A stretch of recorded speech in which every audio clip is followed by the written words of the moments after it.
ابتدا ہے رب ذوالجلال کے نام سے جو دلوں کے راز خوب جانتا ہے۔ حریم خان نارتھ کراچی بھارت میں حیدرآباد دکن سے 7 میل دور کول گندا نامی ایک شہر ہے، جہاں ایک کسان اپنے کھیتوں میں بیج بو رہا تھا۔ صبح کا وقت تھا، علاقے کا نواب سیر کرتا ہوا وہاں سے گزرا۔ کسان کو محنت سے کام کرتے ہوئے دیکھ کر نواب نے سوچا کہ کسان سے اس کی خیریت دریافت کرنی چاہیے۔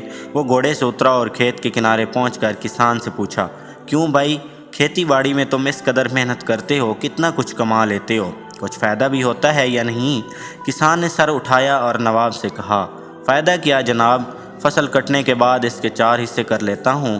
نواب نے پھر پوچھا، اچھا تو ان 4 حصوں کو خرچ کیسے کرتے ہو؟ کسان نے جواب دیا، ایک حصہ تو حکومت کے ٹیکس میں چلا جاتا ہے، دوسرا حصہ قرض چکانے میں ختم ہو جاتا ہے، تیسرا حصہ ادھار دیتا ہوں اور باقی چوتھا حصہ یوں ہی لوٹا دیتا ہوں۔ نواب کو کسان کی یہ عجیب و غریب باتیں سن کر بہت تعجب ہوا۔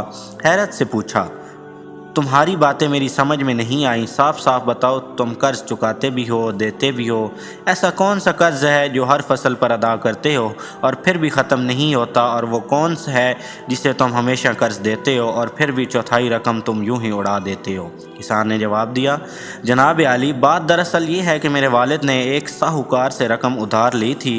والد کے مرنے کے بعد اس کا سود میں ادا کرتا ہوں، ایک حصہ ٹیکس دینے کے دوسرا حصہ یہ ادا ہو جاتا ہے، اور تیسرا حصہ کسے ادھار دیتا ہوں؟ نواب نے پوچھا۔ کسان نے کہا، میں اپنے 2 لڑکوں پر خرچ کرتا ہوں تاکہ بڑھاپے میں وہ مجھ پر خرچ کریں۔